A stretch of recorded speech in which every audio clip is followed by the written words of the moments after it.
Okay, so let us go over the first exam. So this is our exam number 1. We'll call it a go-over. Let's look at the first problem, okay? So one of the things that we talked about in the study session or review session that we went through is anytime you have a description of a problem, as engineers, we tend to be more visual, or at least that's my personal experience. So it's usually better to draw a picture. So there's a bunch of words. Let's go ahead and have two separate substations drawn here with an interconnecting impedance between those two substations. This is bus 1. This is bus 2. The impedance between them is 100 at an angle of 60. Okay. The voltage on bus 1, 73034 at an angle of 30. And the other bus is 66395 at an angle of 20. All right? So that's a picture, right? And the question that we have is the complex power per phase. This is a single phase quantity, right? The complex power per phase. And the other thing I told you was this was the actual phase voltage that I gave you, right? So I'm looking for the total complex power. I'm looking for S single phase, which we know is going to be V I conjugate, correct? It's just V times I conjugate. So the first thing we need to know is which voltage to use. So the question, and this is where people were a little bit confused on, I'm looking for complex power that is being transmitted from bus 1 to bus 2. I'm looking for the S that's going in this direction. I am not looking for S that's lost in the line. I'm looking for the power that's transmitted because there's also some power that continues on to that location, right? So if we're assuming that the source of the system is back behind bus 1, all the power is going to flow in that direction. So the power that's being supplied to bus 1 has to include the loss in the line plus whatever is being delivered to the rest of the system. This is connected to something, but we do not know what that's connected to. Now that we have a picture, hopefully what you see is, well, my voltage that I'm going to use, my S single phase, that's going to be equal to the 73034 at an angle of 30 degrees. Right? That's the voltage, not the loss, right? I'm not looking for the voltage drop in the system or in the line. I'm looking for the actual power transmitted from the system. If you don't like this image, you could show this as bus source, right? And then we have some load over here. This voltage is 73034 at an angle of 30. Can you see how you would actually use the bus voltage there, not the actual voltage drop across the load or the line? Right? So just draw a picture that you're more familiar or more comfortable with. Because, again, the key thing that you hopefully will get out of college is go back to the fundamentals, go back to the base, build your strong foundation, and be able to launch off that to get good results. And drawing a picture hopefully does that. Yes, ma'am? Are you saying that power is the voltage? No, I'm not done. I still have to solve for current. Okay. Yeah, I'm just showing you the voltage first. The next thing I need to do is solve for the current. Well, I know the voltage at this location, I know the voltage at this location, and I know the impedance between the two. So my current is simply going to be the voltage at bus 1 minus the voltage at bus 2 divided by the impedance.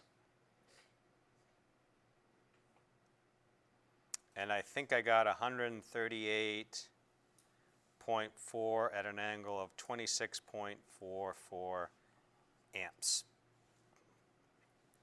So now I can plug that into here, 138.4 at an angle of 26.44, conjugated, right? Which means all I have to do is make that a negative sign, and that'll give me S. When I did my calculation, I ended up with 10.1 plus J 0.627. And the units of that are MVA. That was the total complex power. For part B, all I needed was the real part of S single phase, which is equal to P. That's 10.1 megawatts. For part C, I needed the imaginary part of S single phase, which is equal to Q, which is equal to 0.627 megavar. So just a couple things to look out for. P and Q have to be real. They're real numbers. There's no magnitude in an angle, right? They're forming the basis of our power triangle. So these have to be real numbers, right? You can't have P at an angle of 32 or Q at an angle of minus 26. It just doesn't work that way, right? S could have an angle associated with it, and it does, right? So if I was to convert that to magnitude and an angle using Euler's or Euler's identity, I should be able to get that pretty easily. Okay? Questions? And if you remember during the exam review, I specifically went over a type of problem just like this. In the review, didn't you just calculate getting the power over figuring out what the power lost in the line or used in the line? I don't remember, but why would that? So the question is, just for TV land, did I just do the power loss in the line? I said I don't remember, but why would that matter? Well, I It think wouldn't the matter. It question just was- threw me off because we didn't do that whole thing. We only did it doesn't change how we should have answered the question. But okay, but how did it throw you off? Is it what it asked you not clear? So That is being transmitted? in the review, I think you did what's the power lost in one. Sure. On the test, you did what's the power being transmitted. So it just was a little bit of a hiccup because I just did the power lost in one, which I'm probably not the only person. Pardon?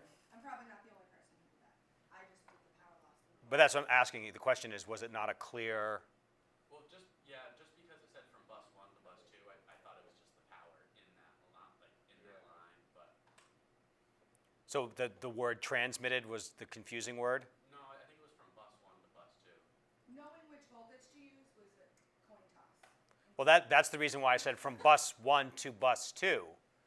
If it had been bus 2 to bus 1, then you would have used the bus 2 voltage, correct? If we wanted the power being supplied. Being transmitted from bus 2 to bus 1. Then you would have had your current going in the opposite direction. So you would have gone the other way.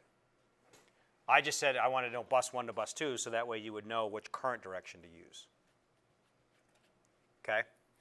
So I guess in the future, for what you're looking at, I would specifically say, what is the line loss? That would be the question that I would be asking if I'm looking for the line losses. Okay? And then you would have taken the difference and done it that way. If I was looking for the line loss, the only difference is this voltage here is going to be the delta between VB1 and VB2. Yep. Right, because that's the voltage drop across the line and the current through the line. That would give you the line loss. You could also use the I squared Z term, but a lot of people did this incorrectly, right?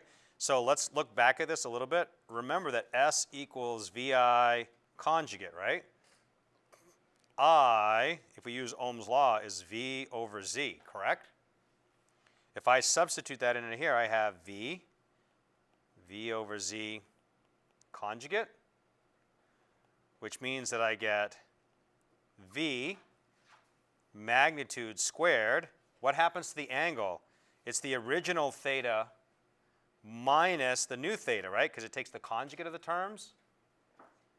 And then I would divide by R minus the JX term. This right here goes to 0, doesn't it? Right? Theta, if you take the conjugate of the angle associated with the voltage, it's going to force it to 0.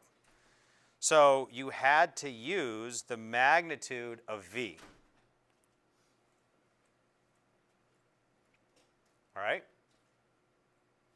A lot of people, and I think I said that when I presented this originally, is to highlight in your notes, do not make that mistake. You only enter in the magnitude only squared. You don't put the angle. Otherwise, you're going to get some wonky results. Okay? And it's because of this conjugate term that you see that results in a 0 degree there. Yes, sir? What's the reason we are only using the magnitude in that calculation? Magnitude of what? The voltage. I just showed you. I think They cancel each other out. that's what I'm missing. Why it's canceling that. Okay, let's do it again. You agree with this, right? Yep. Do you agree with this? So I'm going to substitute that into here. Okay? Let's write it out in terms of real and imaginary terms, or complex numbers. This has some theta V associated with it, right? This also has some theta V, because it's the same voltage. This is going to be some R plus JX.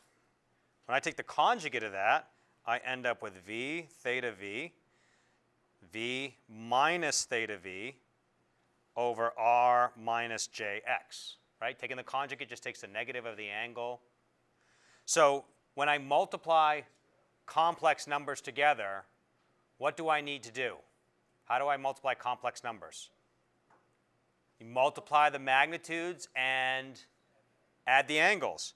So V times V, theta V minus theta V.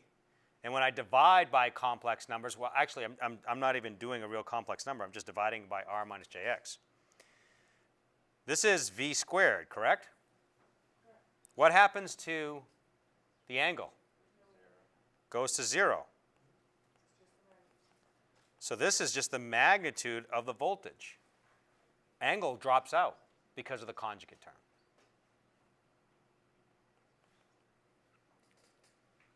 Okay?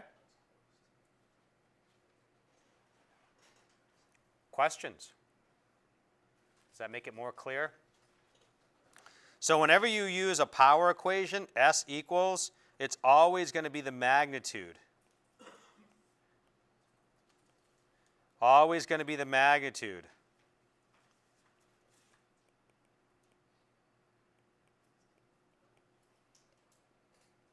Okay? Same thing with a current. If you did it for current, I squared R, I squared X, it's only the magnitude, not the angle. Okay?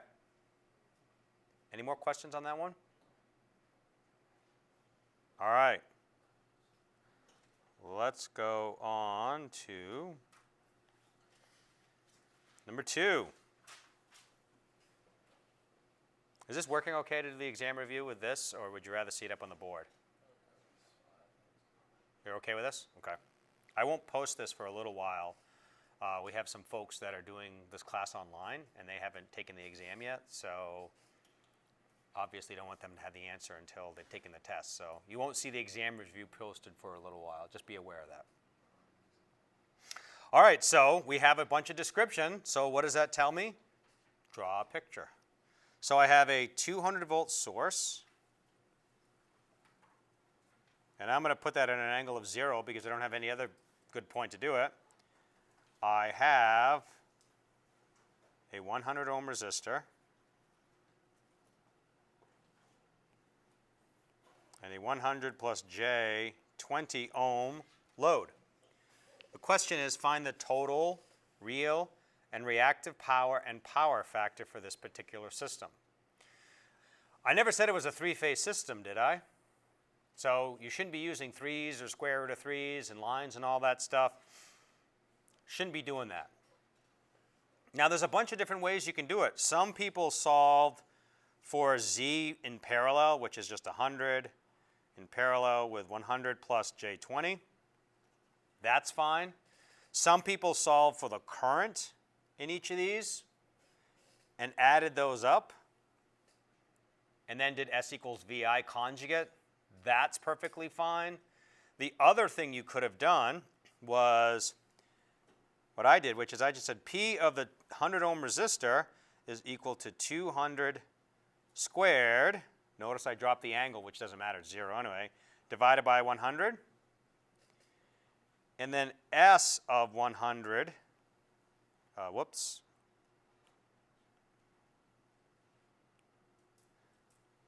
plus the J20. Notice it's S now, right? Because there's a real part and an imaginary part.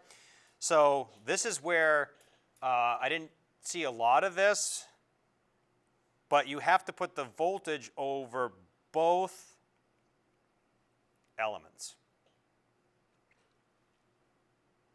Have to be over both elements. Okay? This one I think I had as 400 watts.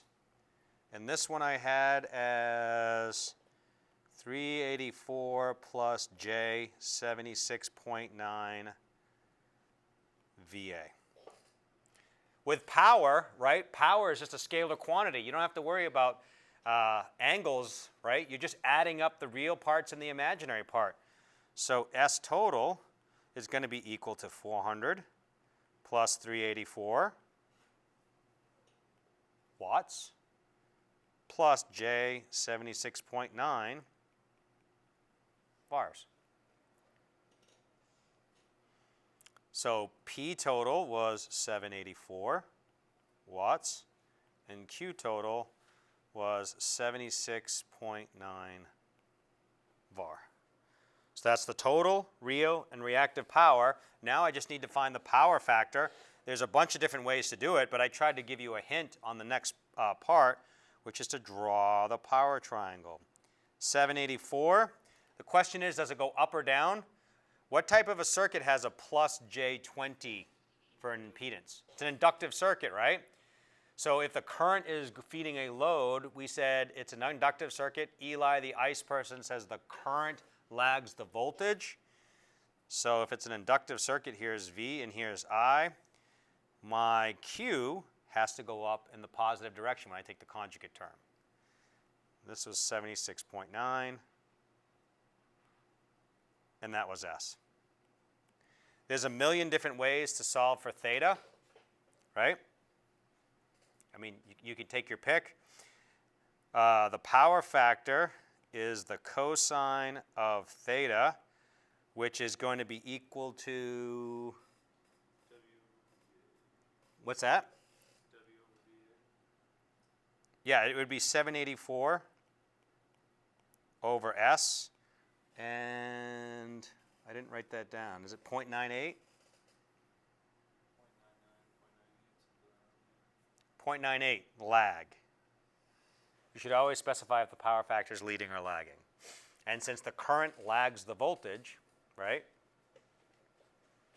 it is in an inductor, it's a lagging power factor.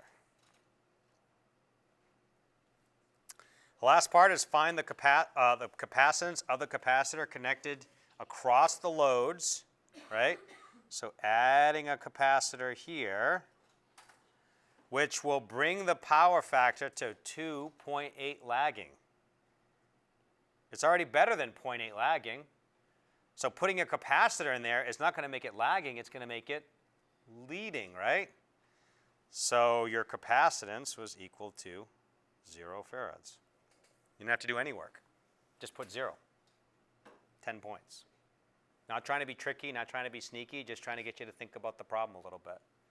You're already greater than 0.8. I mean, you could put a capacitor in there to make it bring No, you can't bring it to a 0.8 lagging power factor with a capacitor. You would make it 0.8 leading would be the power factor, not lagging at that point. I thought it would just like, I thought when you do that capacitor, it, counteracts that. It is. It's going to go here, right? But that's what I'm saying, couldn't you, oh yeah, no, never mind. Yeah, 0.99 is. If I make, It's basically nothing. it's so small. If I even make it 76.9, it's going to go to Okay, unity. yeah, you're right, yeah. So the only way to increase this number, right, is to add an inductor. Add another inductor. Right. Yeah, to make it 0.8 lag. Yep. Gotcha, okay, yep. Question on that?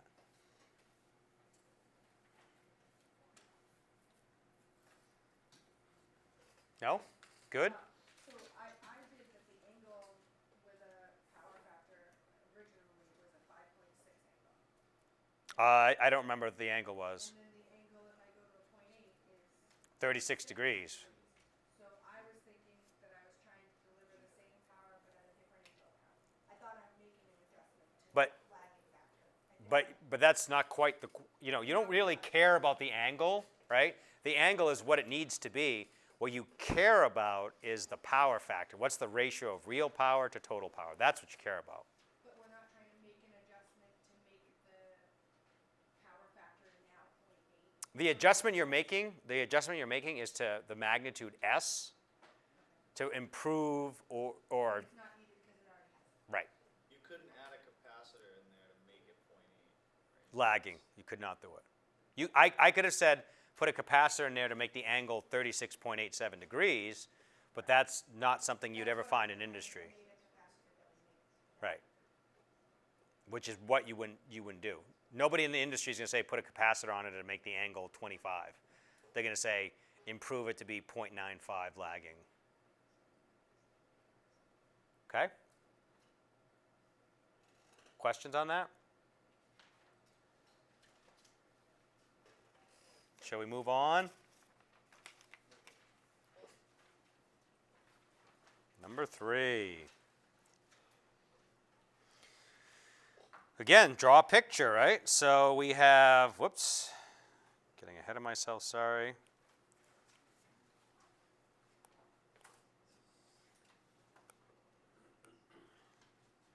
So we have a generator here.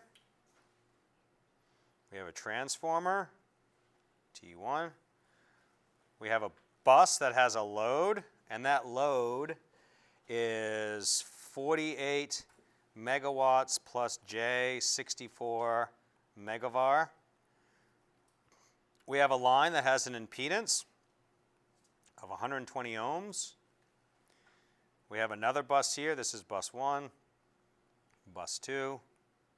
We have a transformer, G2, T2.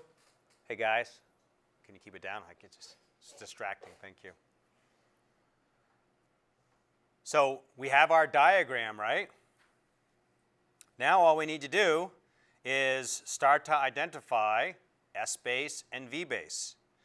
So S base, 100 MVA. V base at 20 kV.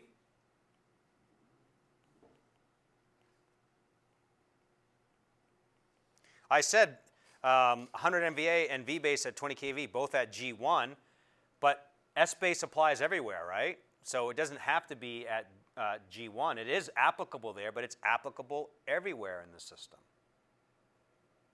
Okay? So all you need to do is just focus on what is the V base calculation. So my V base 2, I'm going to show my regions here. Wherever there's a transformer, there's a change of region. VB2 is going to be equal to 20 kV, which is VB1, times the turns ratio of the transformer, 200 kV over 20 kV, 200 kV.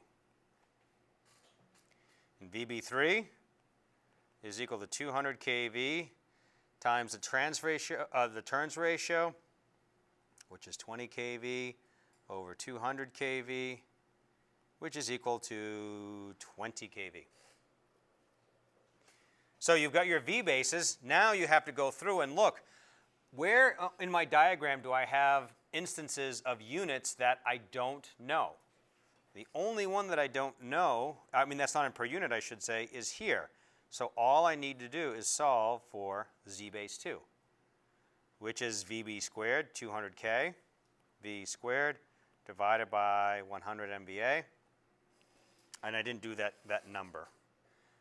But that has the units of ohms, right? 400 ohms, thank you. So do you notice I'm being very meticulous when I do my diagram? All my base quantities have a number, and what else do they have? A number and a unit. Very good. Because that's the whole purpose of using these per unit quantities, right? Is to get rid of the units so I can simplify things as a ratio. So if my base quantities don't have units, then it doesn't really cancel out. And if you write the units down, it actually helps you to determine, hey, look, I have an ohms here and an ohms here. Then I can divide x of the line in per unit is going to be equal to whatever the value is, which is in ohms, divided by 400 ohms. What do you know? Those cancel out, and I'm left with 0.3, which is a per unit quantity. The other one that I have that's a unit is S here, right? So a number of people tried to convert those to impedances. How can you do that, right? You need to know what the V is. You don't know what the V is, so all you had to do was divide these by S base, 100 MVA. So my S load just becomes 0.48 plus J 0.64 in per unit. Now I just have to do the conversions. So G1, it tells me it's 0.09, so this is for G1. That's on a 20 kV, 90 MVA base. So let's just do the conversion. V original over V new squared times S new over S original. Technically it's a J, right? It has the 0.1, but it's a J term. I do the same thing for T1. T1 had an impedance of 0.16. So my ratio, do you want to do it on the high side or the low side? Which one? Low side?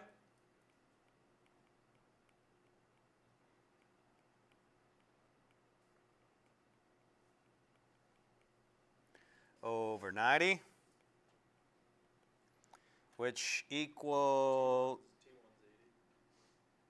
oh, 80, thank you. I was looking at the wrong sheet.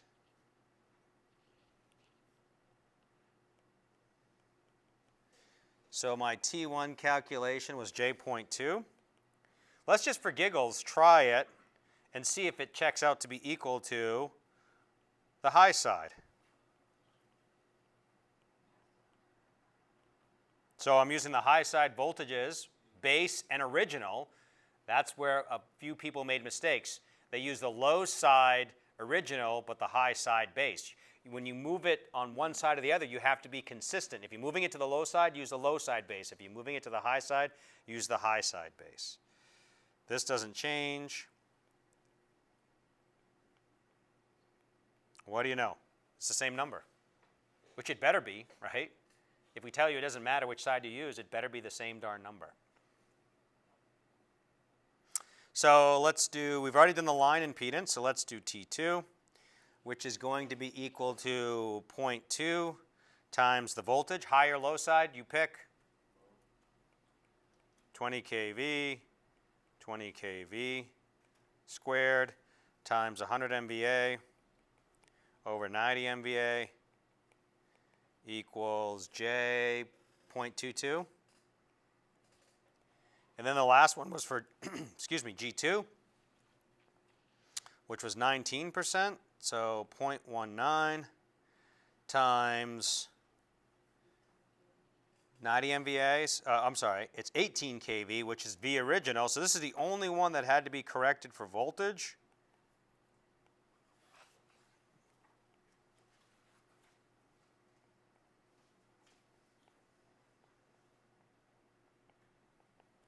And that's equal to J.171.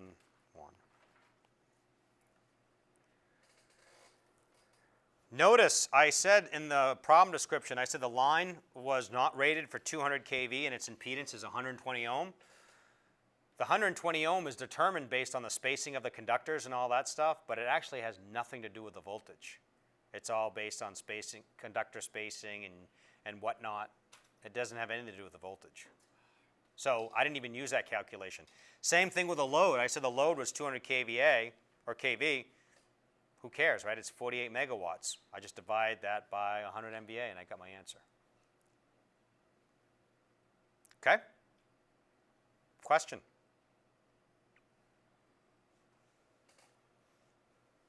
This is the most important part of the course. If you can do per unit backward and forward, and if you work in the utility industry, it's going to make things a lot easier. And if I was hiring people for doing utility work, because it's such a fundamental thing, I would just say, can you do me a simple per unit? Can you calculate or convert this transformer percent Z to this system? It would take you 30 seconds to do it, but it's such a fundamental thing that you have to understand. Should we continue?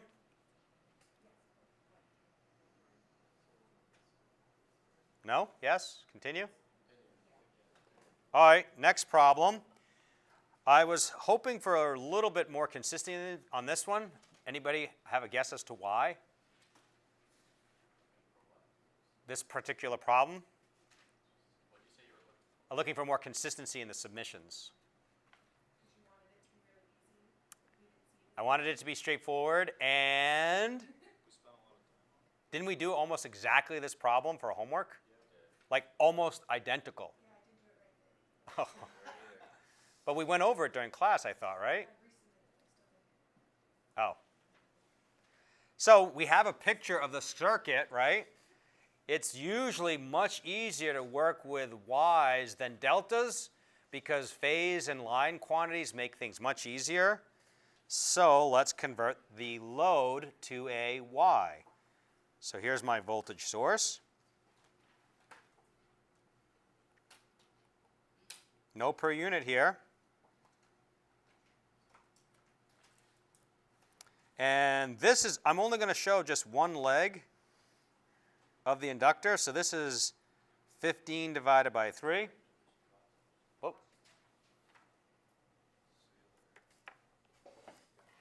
What happened? That was odd. It's still getting connection, I thought.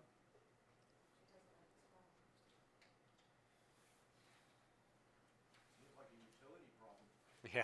You see what's happening in California right now? Talk about utility problems.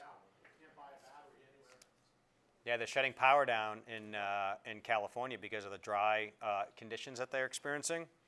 So people are actually losing power not for faults, but because they had an arc that caused massive fires last year, and PGE got sued for billions of dollars. They're actually, any place that there's dry area, they just shut all the load off. You can't have an arc if there's no de-energized line. So that. High wind, so they're afraid they're going to have an arc from a power line coming down. Well, that could be. I don't know the concerns, but they're just saying it's a high risk of fire, so they'll just de-energize the line. Yeah, because they're going to have like a mega storm, windstorm today. Are they legally allowed What's going on? to do that? Absolutely. If they got sued before, they worked it out with the government. Do they reduce? Is that legible, or is it coming in better? Slowly. Yeah. Okay. Sorry, I don't know why the technology quit. But yeah, they're legally allowed to do it because they, started billions of fires. So if they say, no, you have to continue to provide power, then the state will have to, they'll say, well, you need to sign off on, we're not going to be liable for the billions of dollars of damage that can occur. Yeah. So how would you fix that if you were an engineer? Turn the switch off. That's one option, but long term, put everything underground. Hard to start a fire, right, when everything's underground. That's one way to do it. Okay, so I've converted this to a delta, from a delta to a y. So here's what I had originally. Here's what I end up becoming. Remember, this is at 0 volts in a balanced system. So this is one leg of my y. This, Bulb must be dying. well, how about I continue? I continue with the iPad, but I won't necessarily. Actually, let's try this one over here and see if this works.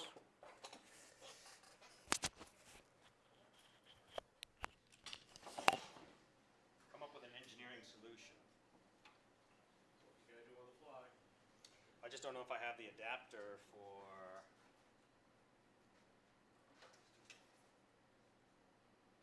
I don't know if I have the adapter. Paul, did you do an average for this test? Yes, 81.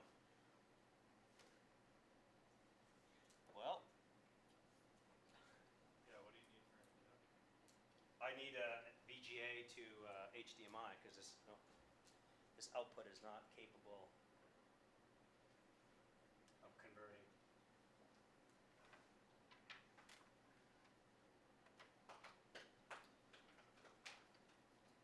Well, I'll try it again, but what I'll do is I'll just continue to record the video, and then it's up to you if you want to stick around or not. I'll keep going through the problems, and then I'll post the video, like I said, after the test. Because we have, I don't have the camera, so I can't do back and forth, so I'm sort of stuck a little bit. So if you write it out, you'll still write it out on the. I'll do it on the iPad here, and then make the video available. But I won't be able to do that until other people have completed the exam. When is that gonna happen? Next week should be the last person taking it. So I probably could post it in a week from tomorrow. To you. I could also just continue on the board, but then I won't have it on video. Well, that's not a problem for me. I can do that pretty quickly. It's just that you won't get that until, you know what I mean? So it just depends on, what do you think? Do you want me to just continue here and then people can bail, or do you want me to put it up on the board and? Just right Probably here, gonna send the Paul. videos. That'd be useful, but I don't think I'd really get much out of you doing it there. Yeah, let's try this one last time. I don't know if it's overheating. You should say that all must be changed. They're gonna replace it when they build a new building. That's not super helpful now. Let me see if I can Yeah, check they with don't care for that. Joel.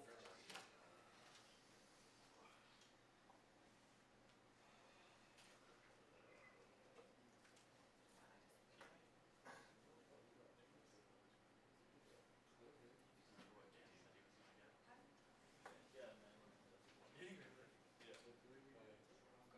City's gonna get 100. He's gonna crush it. He's not here today. I don't know.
right, so let me stop this. Okay, so we had a slight technical glitch, so let's continue on. So now we're dealing with single-phase quantities, but if you notice on the diagram, it tells you that the line voltage, which is across any two phases, I can't see behind my head, so if it goes out, will somebody please tell me that we're having problems again? This voltage, which is 207.95, must be divided by the square root of 3. So now all you have is 120, 1, J2, J6, 5.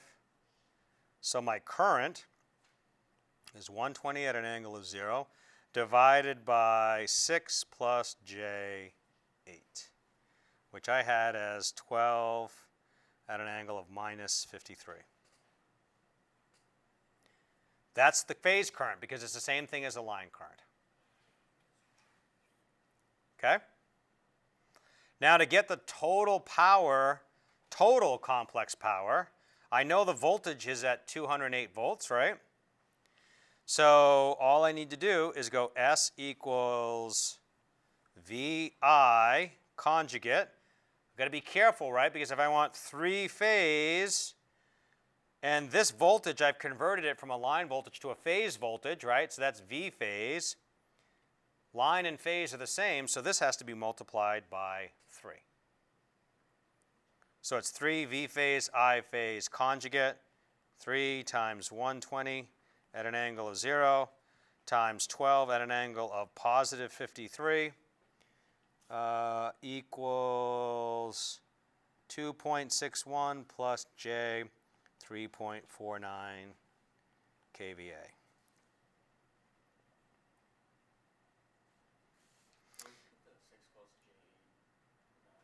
I summed these two to get the 6, and these two to get the 8.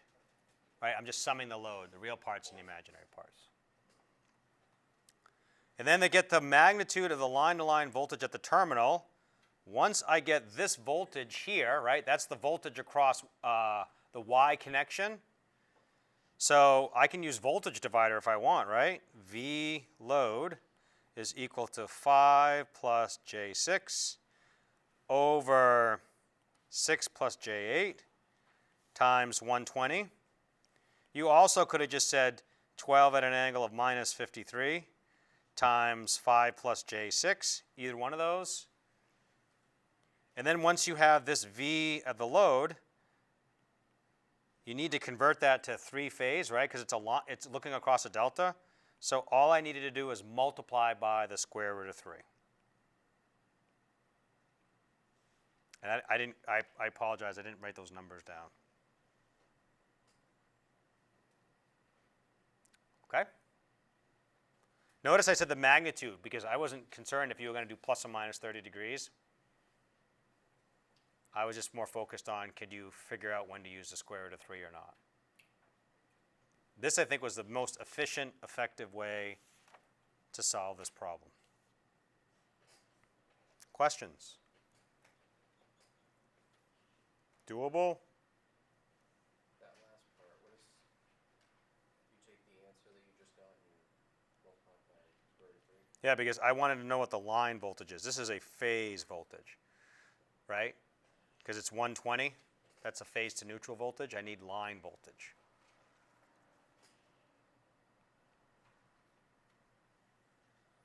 Next problem. So the problem was, I was hoping to be straightforward. Just wanted you to solve for Y bus. Everything that's not an impedance, what do you do with it? Throw it away. So for bus 1, you had minus J4, minus J4. You also had a capacitor here, which was J 2.5, 0.25.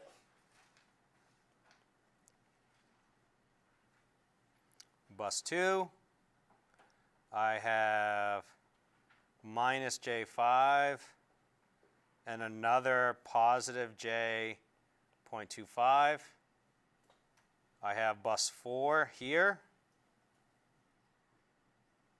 And, whoops, I gotta write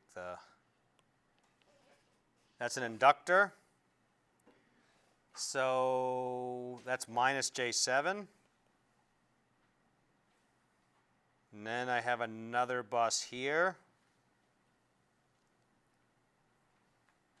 Minus J10.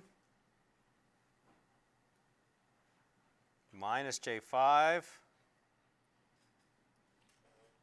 And I also have a capacitor here. This is positive J.25, and another capacitor here, positive J.25. Oh, and one more, sorry. Minus J 2.5. All the loads go away, right? Because a Y-bus is a model, right? Is a computer model essentially of the actual system. It doesn't include the load, nor does it include the generation, right? The generation has certain voltages and whatever it needs to be.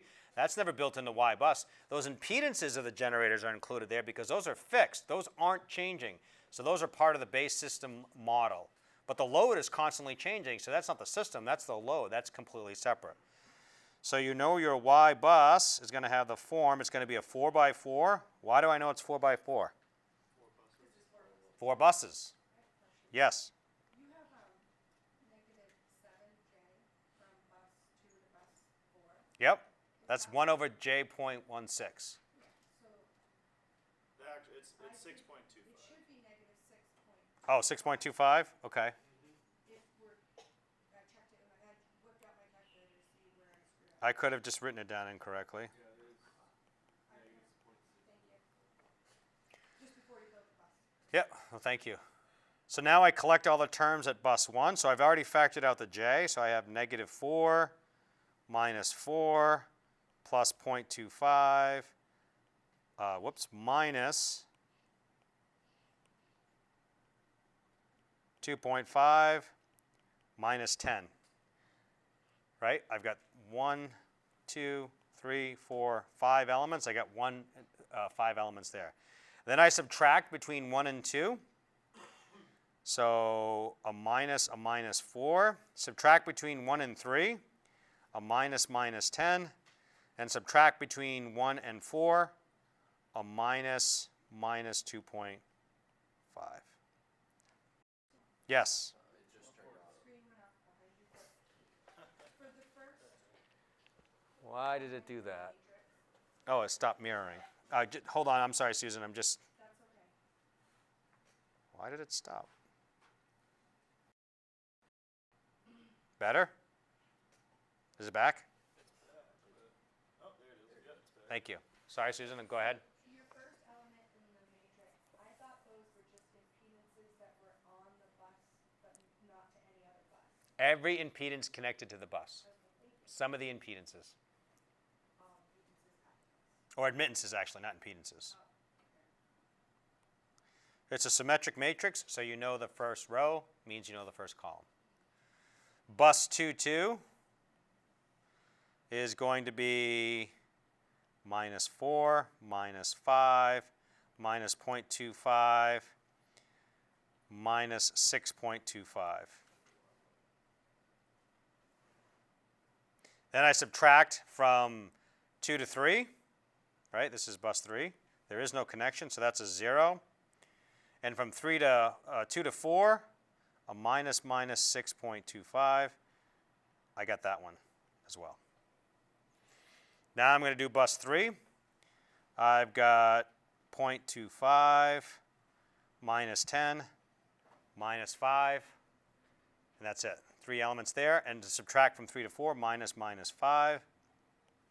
Got that one, and then the last one is going to be minus 5 minus 2.5 minus 6.25 plus 0.25. That was it?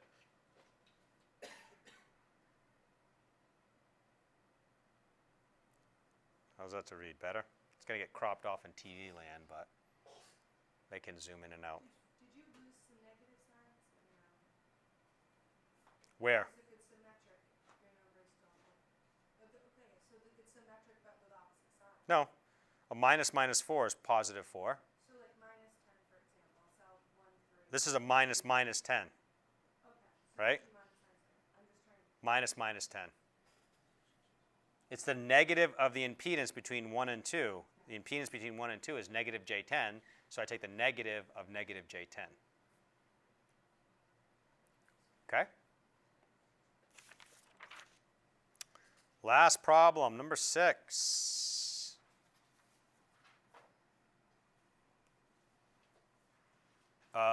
Did that problem look familiar to anybody? Yep. What was the problem? It's almost the exact one that you, That we did. I think the voltage in the short circuit test was different and that was it. Yeah, I mean, it was basically just, it was exactly the same format. It was just a slightly different number. So open circuit test, if you can't remember, open circuit test, and I would encourage you to do this. That's what it solves for, because a lot of people got numbers, and some of them were right, but then they drew the diagram incorrectly. Short circuit test does RE and XE.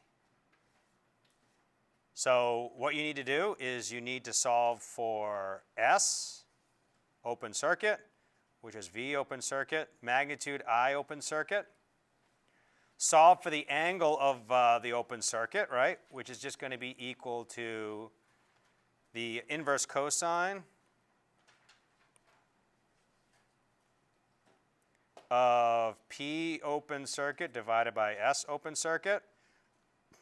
And then you're going to solve for Y, right, in the open circuit test is going to be I open circuit at an angle of negative theta open circuit divided by V open circuit, which is at an angle of 0. When you do that, you're going to have a real part and an imaginary part. The real part is 1 over RC. The imaginary part is 1 over JXM. When I did that, I got, and I didn't put the actual numbers there in the calculation, but my RC was 31.14K and XM was 12.4K. For the short circuit test, it's basically the same process, right? S short circuit is V short circuit, I short circuit, theta short circuit is the inverse cosine of P short circuit over S short circuit. Now is where I have to change my approach. I'm using Z short circuit, which is equal to V short circuit at an angle of 0, divided by I short circuit at an angle of minus theta short circuit, and that's equal to R plus JXE. When I did that, I had 1.42 plus J 2.05, both in ohms. So your equivalent circuit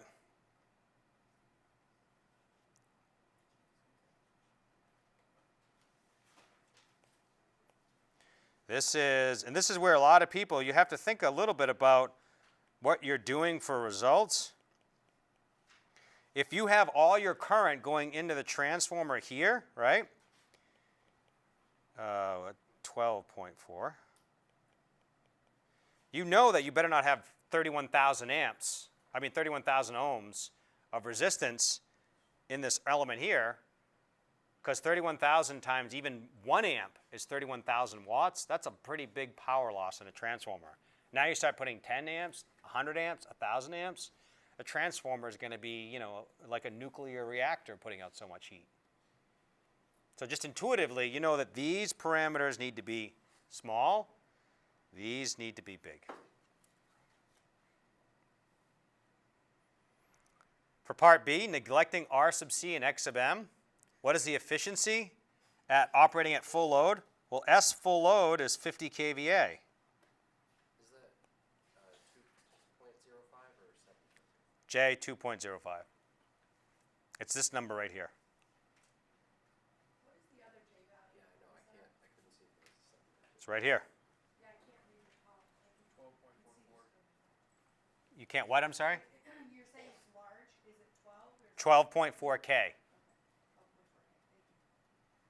Is this, yeah, sorry, this board is not as big as that one, so hopefully it'll be fixed.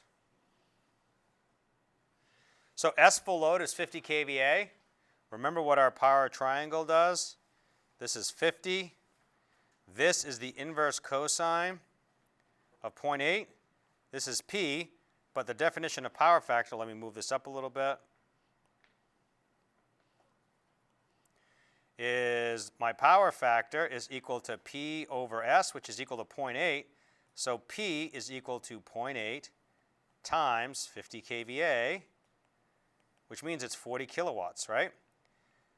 That's what it's delivering, so that means that's what P out is equal to. If you neglect R sub C and XM, the only loss you have is that guy, right? That value was determined from our short circuit test, which tells you under rated current conditions, right? 50 kVA of current, you get 615 watts. So P in, whoops, thought I clicked that. So P in is going to be equal to whatever the output power is, right? Plus the losses that you calculated as part of the short circuit test. So efficiency, P out over P in, 40 kilowatts over 40 kilowatts plus 615 watts equals 98.5%. And then the last one for the phasor diagram, here's my voltage, here's my current. My voltage is going to be, and it doesn't matter, you just had to pick a side. Do you want it to be on the 240 side or the 2400 side? Let's say that this is the 240 side. That's at an angle of 0. I is going to be equal to 50 kVA divided by 240. And the angle is going to be the negative of the inverse cosine of, of 0.8.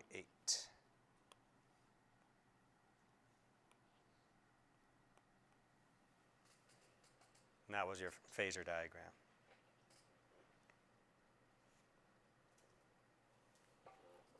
And that was it.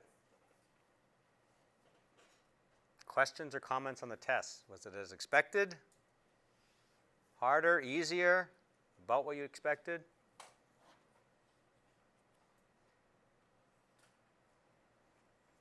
No comment? I'll give you some feedback. Sure. I've had you for 3 classes, and this test I thought was really representative of what you've covered in the handouts and the lessons that you've given over the last 5 to 6 weeks compared to the last 2 semesters I had you with other classes. I felt a lot more prepared for this particular test that I have. And all this, I don't know if it's the handouts you've given in the review or the presentation, but Okay. I mean, I'm floored that I got such a good grade on this, so it's going to be not only my studying, but your presentation and your handouts, I guess. So the comment is they felt prepared and it was what they expected based on the material that was presented. Okay? Thank you for that feedback. Any other? Did you feel like there was any tricks or twists or? Everybody's afraid to answer. You don't have to answer now. Seemed like a difficult A difficult test? test. Typical. A typical test. Yeah, some tests I'll take. Okay. I mean, the review was pretty much everything. Like all my note cards, you saw the equations you went through on the review, and I saw all the equations used on the test. So. Okay. Did you feel like, though, that you had enough examples? Do you need more homework? Do we want to double up the homework?